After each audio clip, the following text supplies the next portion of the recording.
기도하면서 처음에 부임 설교할 때 똑같은 마음을 가지고 그때도 비가 왔고 오늘도 비가 옵니다.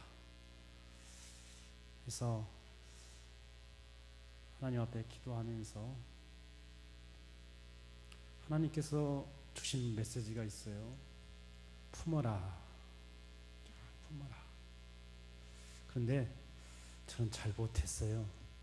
3년 1개월 동안 37개월 동안 하나님께서 분명히 주신 메시지를 저는 잘 순종하지 못한 것을 놓고 후회와 미련을 남기게 됩니다.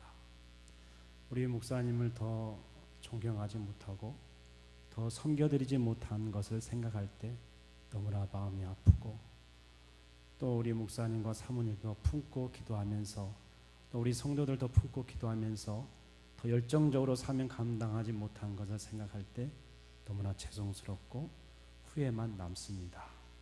아무튼 37개월 동안 함께 하신 여러분들, 앞으로 하나님과 동행하시면서 하나님께서 예비하신 여호와 일의 축복이 계속해서 지속되어지시길 간절히 원합니다.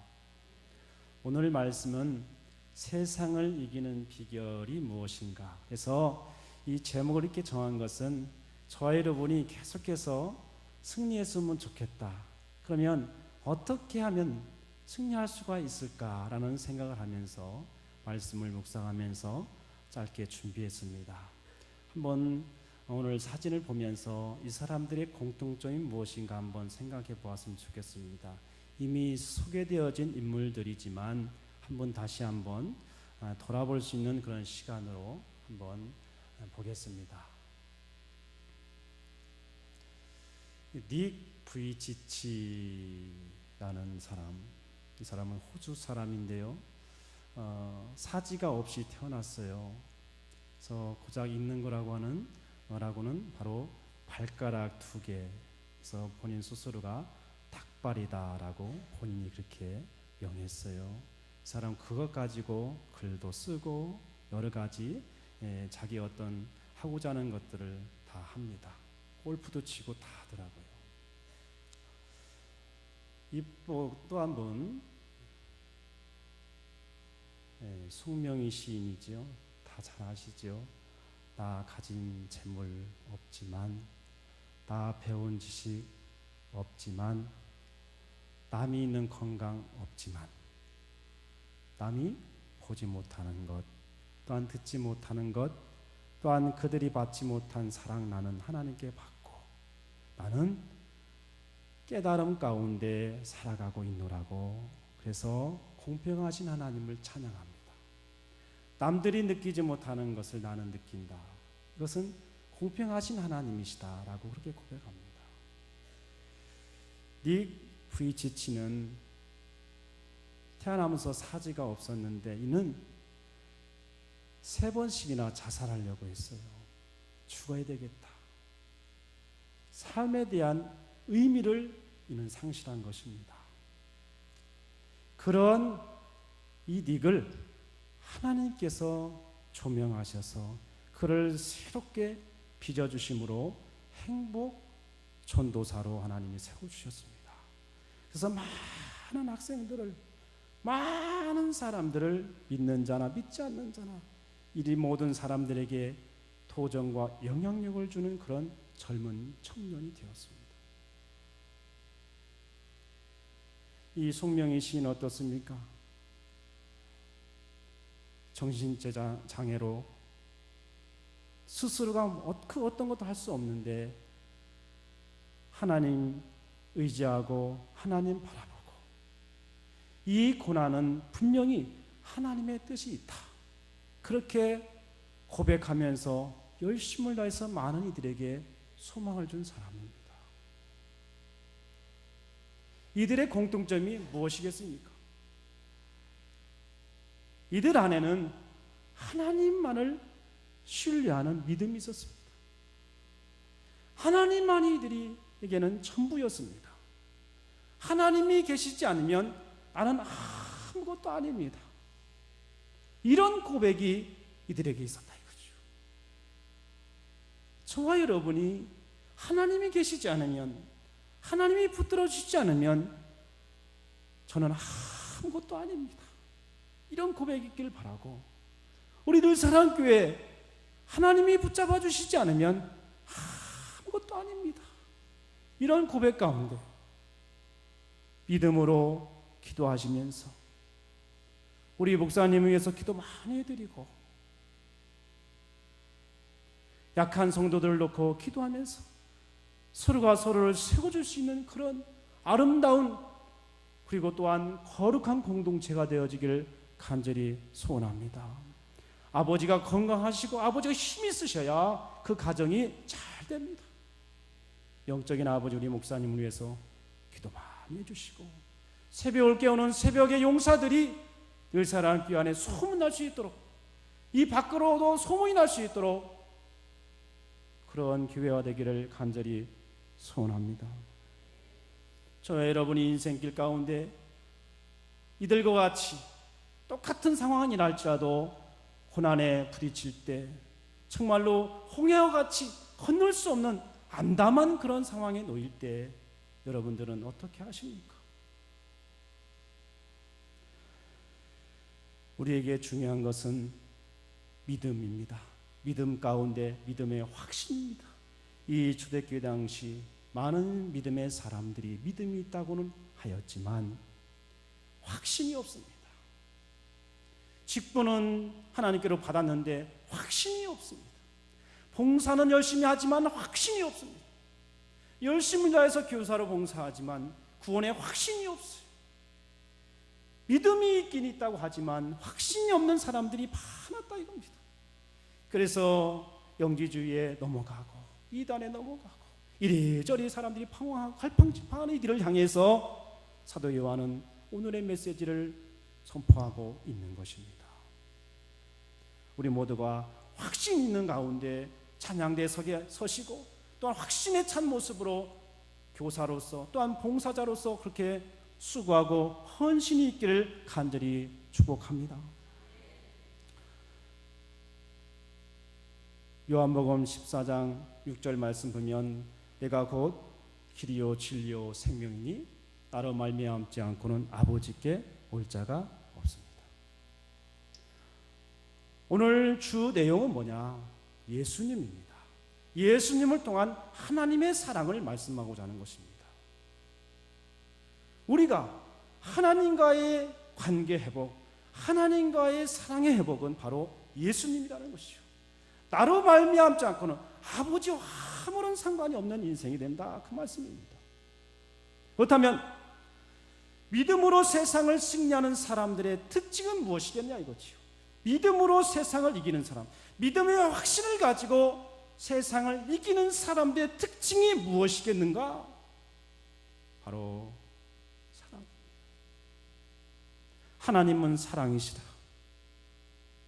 우리 교회는 세계에서 가장 좋은 교회요 으뜸의 교회입니다. 하나님은 사랑이시다 써붙인 교회가 있겠는지요? 있다고 생각하십니까? 없다고 생각하십니까? 말씀 한번 해보세요. 하나님은 사랑이시다. 믿음으로 세상을 이기는 사람들의 특징은 바로 사랑의 사람들입니다. 사랑. 내가 사람의 방언과 천사의 말을 할지라도 뭐가 없으면, 사랑이 없으면, 목사이지만 장로이지만 권사이지만 교사이지만 사랑이 없으면 아무것도 아닙니다. 술이라는 구려, 울리라는 꽹과리입니다. 요란할 뿐입니다. 우리 모두가 사랑이 넘치길 바랍니다. 옷이 집에 보면 쫙 벽에 걸려 있습니다. 그 옷들을 보면서 저 옷은 누가 입는 곳, 저 옷은 누가 입는 것이고 저건 누구 아무개의 것이구나. 오늘 새벽에 말씀을 묵상하면서 책상 옆에 걸려 있는 옷들을 보면서 내가 저들을 얼마만큼 사랑하고 있는가, 나에게 허락하신, 나에게 맡겨주신 저 자녀들을 얼마나 사랑하고 있는가, 그런 생각이 번뜩 들었습니다. 가운 캐비넷에 가운들이 쫙 걸려 있습니다. 그 가운들을 보면서 여러분들은 어떤 생각을 하십니까? 저 가운 아무 개가 있는 것, 저 가운 아무의 권사님 있고, 저 가운 아무의 집사님이 저거 있는데 내가 얼마만큼 사랑하고 있는가? 저 자리는 아무 개가 앉는 자리인데 내가 얼마만큼 사랑하고 있는가? 그런 생각 혹시 해본 적 있으십니까? 오늘은 문득 그런 생각이 들더라고요. 저 큰아이 거, 저 옷은 큰아이 것인데 내가 얼마만큼 하나님의 사랑을 가지고 그렇게 사랑하면서 잘 향해 가고 있는가? 저 옷은 막둥이 아이 것인데 내가 얼마만큼 사랑하고 주님의 사랑으로 잘 보듬으면서 키우고 있는가? 신경질 난다고 짜증난다고 막말하고 했던 그런 순간들을 하나님 앞에 회개하는 시간도 가졌습니다.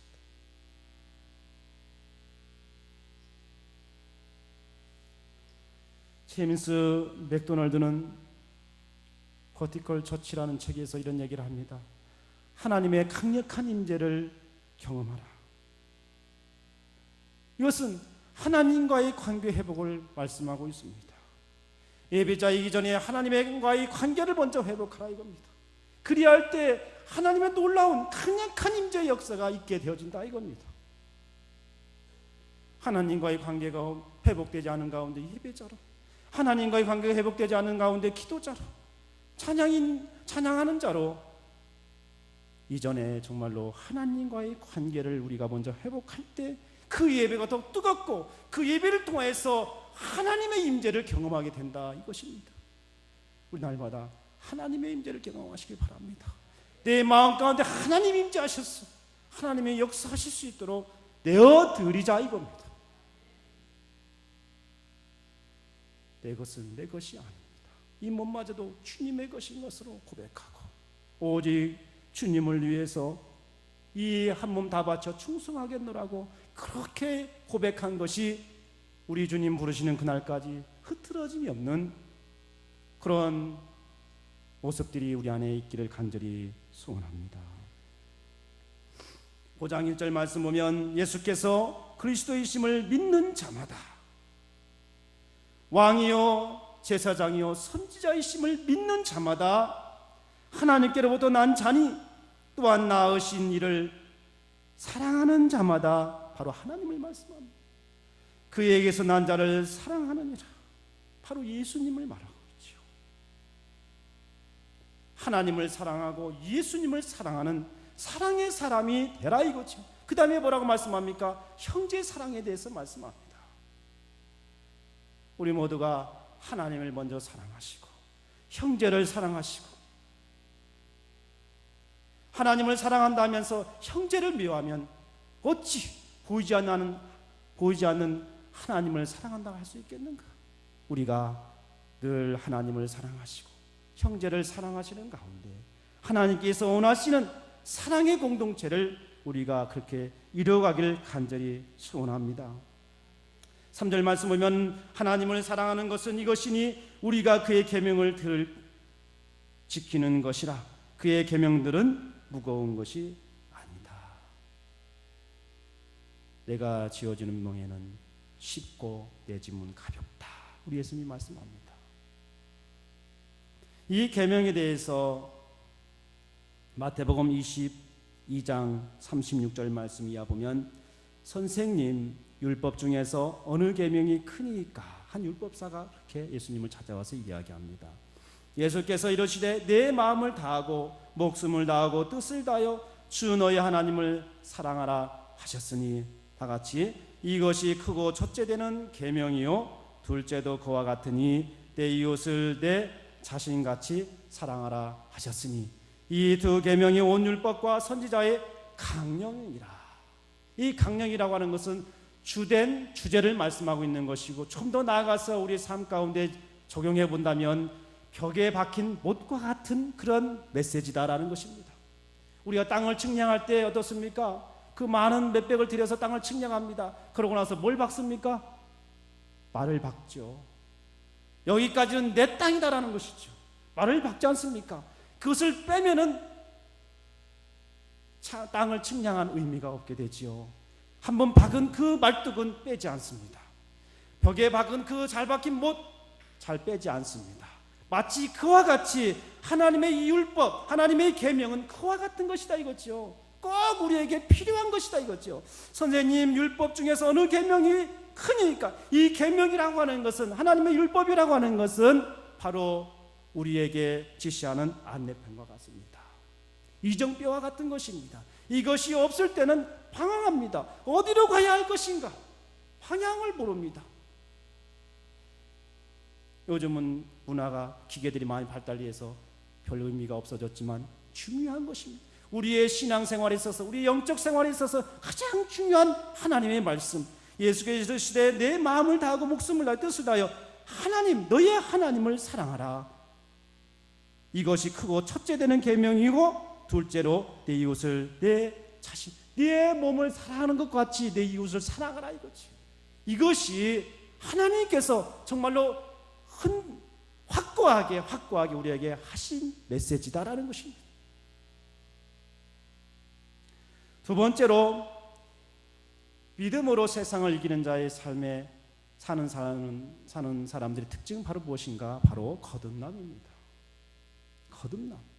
무릇 하나님께로부터 난 자마다 세상을 이기느니라. 세상을 이기는 승리는 이것이니 우리의 믿음이니라. 아멘. 바울은 예수님을 대적하고 믿는 자들을 대적했습니다. 그래서 그들을 가두는 그런 일들을, 악한 일들을 일삼았습니다. 그러던 그에게 우리 예수님께서 담메색 도상에서 그를 부르시고 만나주셨습니다.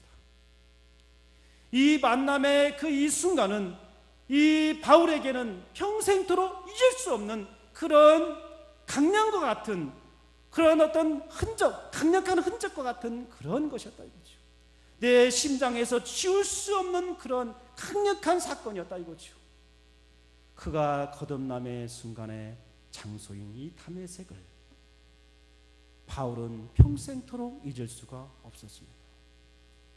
그래서 그는 사도행전에서 2번씩이나 자신이 담메색 도상에서 예수님을 만난 사건에 대해서 2번씩이나 강조합니다. 나는 이런 사람이었는데 이렇게 변화돼서 이렇게 나는 이런 일들을 지금 감당하고 있습니다. 이전에는 정말로 아무런 쓸모없는 그런 악한 일만 일삼았던 사람들입니다.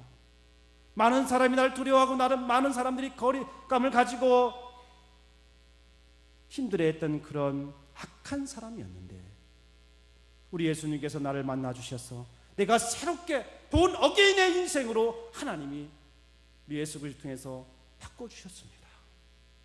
그래서 그는 가는 곳마다 그 만나주신 예수님을 증거하고, 많은 사람들이 그 만나주신 예수님을 다시금 만나서 그 예수님을 증거할 수 있도록 바울은 목숨 걸고 그렇게 헌신하게 되었다라는 것입니다. 예수님을 만난 사람들을 힘들게 하지 않습니다. 예수님을 만난 사람들은 복음을 전하지 않고는 가만히 있을 수가 없습니다. 예수님 만나기 전에 바울은 많은 사람들을 죽게 하고 가두는 그런 일들을 일삼았지만, 예수님을 만난 이후 바울은 많은 사람들을 살리고 많은 사람들에게 행복을 전하는 그런 사람으로 바뀌었다 이겁니다. 우리 교회 안에서도 모든 이들에게, 서로가 서로에게 힘들게 하는 그런 인물이 아니라 예수님을 온전히 제대로 만나서 서로가 서로에게 힘을 북돋아주고 용기를 북돋아주고 행복을 공급해 줄 수 있는 우리 모두가 되기를 간절히 축복합니다. 우리 신앙생활에서 반드시 놓아서는 안 되는 것은 바로 믿음의 방패인 것이지요. 이 믿음의 방패를 내려놓으면 우리는 세상의 화살을 맞아 쓰러져 죽을 수밖에 없을 것입니다. 세상을 이기는 승리는 이것이니 우리의 믿음이다 이거죠. 우리의 믿음의 방패를 말합니다. 예수께서 하나님의 아들이심을 믿는 자가 아니면 세상을 이기는 자가 누구냐? 예수를 믿는 그 믿음이 아니고 세상을 이기는 사람이 있다면 그 사람이 과연 누가 있겠느냐? 한번 나와봐라 이거죠.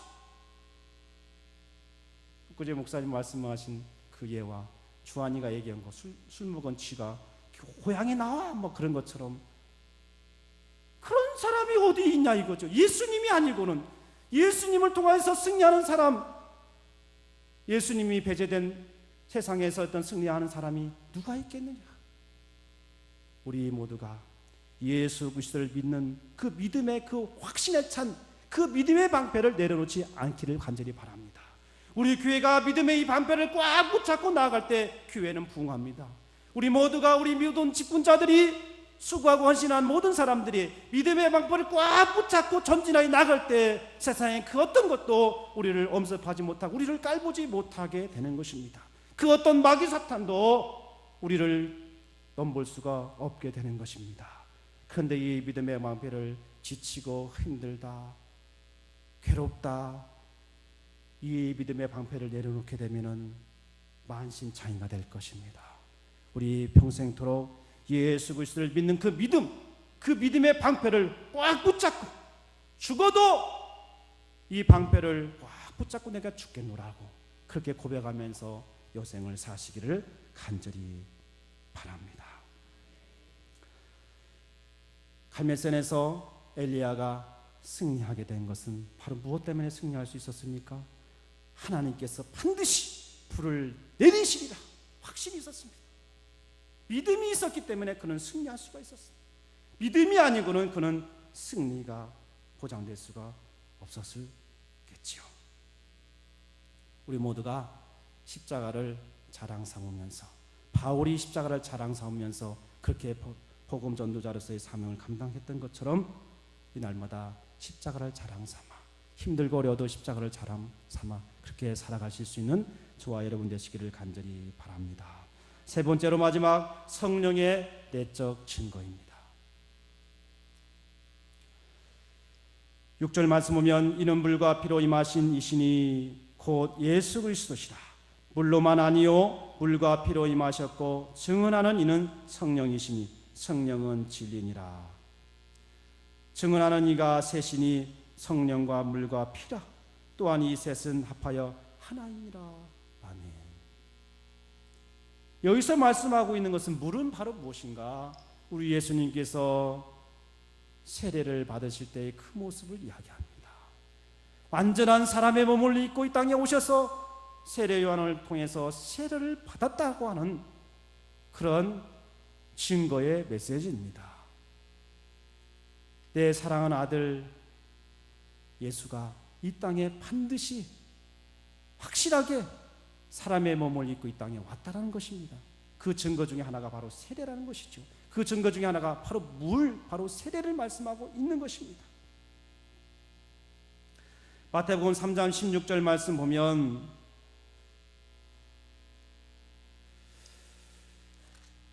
예수께서 세례를 받으시고 곧 물에서 올라오실 때 하늘이 열리고 하나님의 성령이 비둘기같이 내려 자기 위에 임하심을 보시더니 그랬습니다. 예수님께서 세례를 받으실 때 내가 내 아들에게 세례를 줄 때 성령의 비둘기같이 그에게 임할 것이다. 그가 바로 내 사랑하는 아들 예수인 줄 내가 알지어다. 그렇게 이미 하나님께서는 세례요한에게 말씀해 주신 것이지요. 또한 두 번째로 피라고 하는 것은 바로 무엇을 말합니까? 우리 예수님의 그 십자가의 고난입니다. 내 사랑하는 아들 예수가 이 땅에 와서 십자가의 고난을 받았다고 하는 것이 분명하다, 확실하다. 그것이 바로 십자가, 바로 피인 것입니다. 그 어떤 사람들이 예수님이 하나님이 아들이라고 하는 것을 누가 확정해 주었습니까? 백부장이 그렇게 하나님의 아들이시구나, 저분은 정말로 하나님의 아들이 맞구나, 그렇게 백부장이 고백하지 않습니까? 또한 그를 지키던 군졸들이 또한 그렇게 고백합니다. 야, 역시 우리가 몰랐어. 하나님의 아들이신 것을 우리가 너무나 몰랐어. 그리고 무엇이 증거합니까? 증명해 줍니까? 천지가 진동합니다. 천지가 증명을 해 주지요. 땅이 진동합니다. 휴장이 갈라집니다. 어둠이 임합니다. 천지가 증명해 줘요. 누구인 것을? 하나님의 아들인 것을. 너로부터 세례받은 이가 하나님의 아들, 내 아들 예수다. 또한 십자가에 달린 이가 바로 내 아들 예수다라는 것을 증명해 주고 있습니다. 무엇보다 중요한 것은 그 예수님께서 사흘 만에 다시 부활하셨다고 하는 것을 통해서 그가 내 아들이라는 것을 입증해 주는 것입니다. 그래서 우리는 부활의 소망 가운데 우리는 살아갈 수가 있게 되는 것입니다. 9절 말씀 보면 본문 9절에 만일 우리가 사람들의 증언을 받을진대 하나님의 증거는 더욱 크도다. 하나님의 증거는 이것이니 그의 아들에 대하여 증언하신 것이니라. 누가 증언합니까? 하나님이 직접 증언하시는 것입니다. 다시 마태복음 3장 17절 말씀 보면 17절에 뭐라고 말씀합니까? 하늘로부터 소리가 있어 말씀하시되 이는 내 사랑하는 아들이요 내 기뻐하는 자라 하십니다. 누가 증언합니까? 우리 하나님께서 증언하십니다. 그가 내 아들이다, 내 아들이다, 확실하다. 그런데 유대인들은 그 아들 예수를 배척하지요. 그렇게 하나님께 직접 그렇게 선포하셨음에도 불구하고 믿지를 않습니다.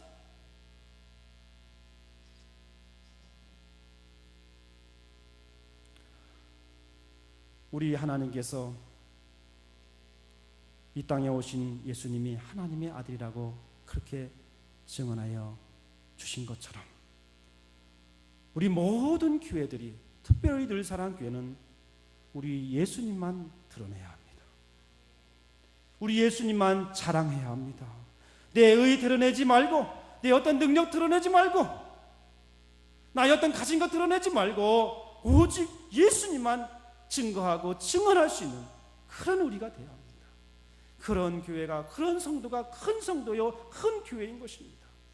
하나님께서 예수님 그 아들 예수를 그렇게 증언하셨는데 우리가 뭐라고 예수님 말고 나를 드러내고 나의 어떤 다른 어떤 명예를 드러내는 우리의 모습이 있을 수가 있겠습니까? 우리 늘사랑교회는 특별히 예수님만 자랑하고 예수님만 드러내고 예수님만 전할 수 있는 우리 모두가 되기를 간절히 바랍니다.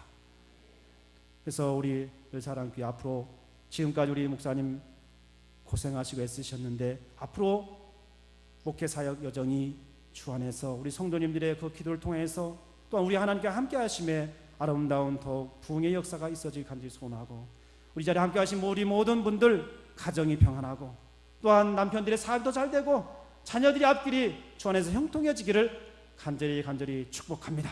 기도하시겠습니다. 좋으신 하나님 아버지 감사합니다. 하나님께서 지난 3년의 세월